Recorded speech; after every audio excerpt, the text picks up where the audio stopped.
Hello, this is Jordan, and this is your precious metals video market update. This video is being recorded on the very late evening of Thursday, October 24th, 2019. And in this video, I'm going to focus only on the gold stocks and discuss a few small positive developments within the current correction.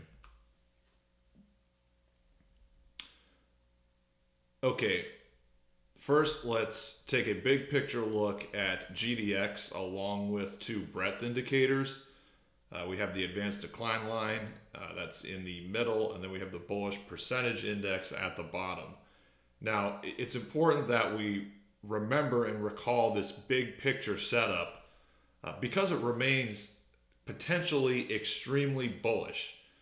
GDX is in a huge base that in a couple months it will have gone, or if you go back a couple months from now, the base will be about 7 years long.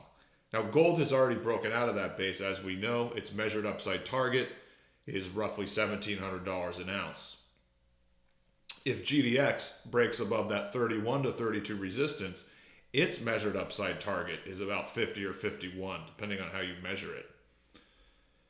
Now, GDX has corrected for almost 2 months, and it's holding its gains fairly well. And we'll talk about it in the next chart, but the last 2 weeks have been important. There's in GDX and GDXJ, we can see kind of a mini double bottom at certain levels. Like I said, we'll get to that in the next chart, but that's encouraging. And GDX, it does not have to break out immediately. I mean, as long as it holds above support, holds the moving averages, it builds a base in the mid to upper 20s. If it does all of that and just bides its time, that is very bullish action, because that's telling us that it's digesting the recent gains, it's holding most of the recent gains, and then it's just building up future buying power that eventually will be unleashed and will allow the market to break above that major resistance at 31 and 32. So it's just important to know that GDX, it's not bearish if GDX doesn't break out immediately. It would be bearish if it would lose most of its gains, which it's obviously has not done. So as long as it holds above 24, 25, as it's doing so far, that's very encouraging, because that's what you want to see after a strong, sharp upside move. You want to see a correction and a consolidation where the market is holding most of the gains. It doesn't have to hold all the gains, but as long as it's holding a good portion of or most of the gains, that's very bullish, because it's hinting at what is to come after that period of correction and consolidation finishes. Now, let's go to breadth. The advanced decline line there in the middle, I've highlighted over the last 4 years or so some points where the advanced decline line was signaling a positive or a negative divergence. Usually it's a very good signal. The only time it did not work, and I got fooled a little bit, was towards the end of 2018, where the advanced decline line was showing a negative divergence, but GDX, that actually turned out to be the second most important low for GDX there early fall or late summer 2018. So the advanced decline line, I love it as an indicator. It doesn't always work, but it usually works. And where we are here and now is we see a small positive divergence. So in recent weeks, GDX, it made lower lows during this correction, but its advanced decline line did not.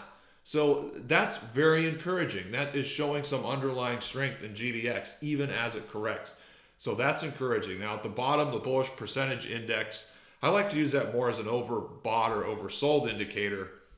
I highlighted vertically during bull moves or primary uptrends, corrections in the market and how low the BPI got. I've noticed it can get as low as 20%, or it can range from 20 to 40% or even 50% during corrections. I think a couple days ago, the BPI got down to nearly 50%. The history doesn't mean it has to go to 40% or 45% or 50%, but it's just an important indicator that we can use. And the fact that it's come down to almost 50% a couple days ago, that tells us that we've seen a pretty good correction. So that's encouraging. I mean, a couple weeks ago, it was still in the 60s and 70s. So that told us we had more correction to go. Now, I discussed this chart in the last video I did for this channel, but I'm going to stay with it again because it's shows us what's going on here as far as the short, medium, and intermediate term. So we're looking at the daily bar charts for GDX and GDXJ going back 3 years, and the action in the last couple weeks has been very interesting. Essentially what we see, if you're again just look at the daily price action over the last 2 weeks, you can see there's a mini double bottom for GDX in the low 26s, and the same thing in GDX in about the mid to upper 35s. And what's really interesting is I've been looking for GDX to test 24 and 25 because all of the things that I'm looking at, Fibonacci retracements, various moving averages, the price action itself, 24 to 25 was former resistance for a couple years. All of those things are pointing to 24 and 25, that GDX should test that level. That doesn't always happen. And so you can look and see the 26 level. If you just go back since the beginning of summer, you can see initially it was resistance for a little while. It was support during a correction in July. And so after that move ended, we can see that GDX, it bounced twice at 27, and now it has a better double bottom at 26 because it bounced twice. So that's very encouraging. Same thing with GDXJ. Its mini double bottom is, again, in the mid to upper 35s. I've been looking for GDXJ to come down to 33 to 34. Now, I don't know. Maybe the miners are going to hit those levels.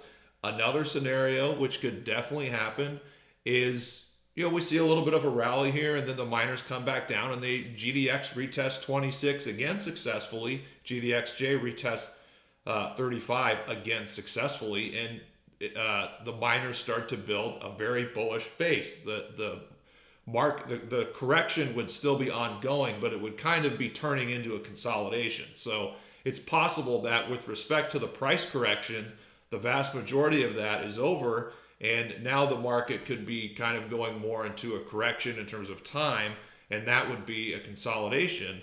And what to look for is going back to what I said in the last slide, as long as GDX and GDXJ remain above these levels, especially these ones over the last couple weeks, the mini double bottoms, if the miners hold above those levels, they don't have to break out. If they just hold above those levels for weeks and weeks, that's going to be very, very bullish action, because that's going to reflect a bullish consolidation. It's going to reflect the market is holding most of its gains, and it's going to reflect that the market is putting itself in position. It's building up that fuel and buying power for that big move above 31.32 for GDX, and then above 42.43 for GDXJ, and then eventually above 50 for GDXJ. So I know that was a lot to take in, but hopefully it was informative. I did write something last week. I said there was more correction to go, in the sector, but right now, with respect to price, maybe that's not the case. Maybe the price correction is already over, and we're just going to consolidate for a couple more months or a couple more weeks. So that's something to look at. But I still feel we're in a correction, but that could be turning into a consolidation. And in any case, you have to like how the miners have performed over the last week or two, forming those mini double bottoms. They tend to be reliable patterns. That's all for this video update. I hope this was informative and helpful for you guys. Again, check out all my work at thedailygold.com. Consider subscribing to my service at thedailygold.com/premium. I did do a flash update earlier. We're looking at 3 of the stocks I own that are all at good buying opportunities right now. So that's something to definitely consider. Thanks for listening and watching, and I look forward to doing another video update for you guys in the days and weeks ahead.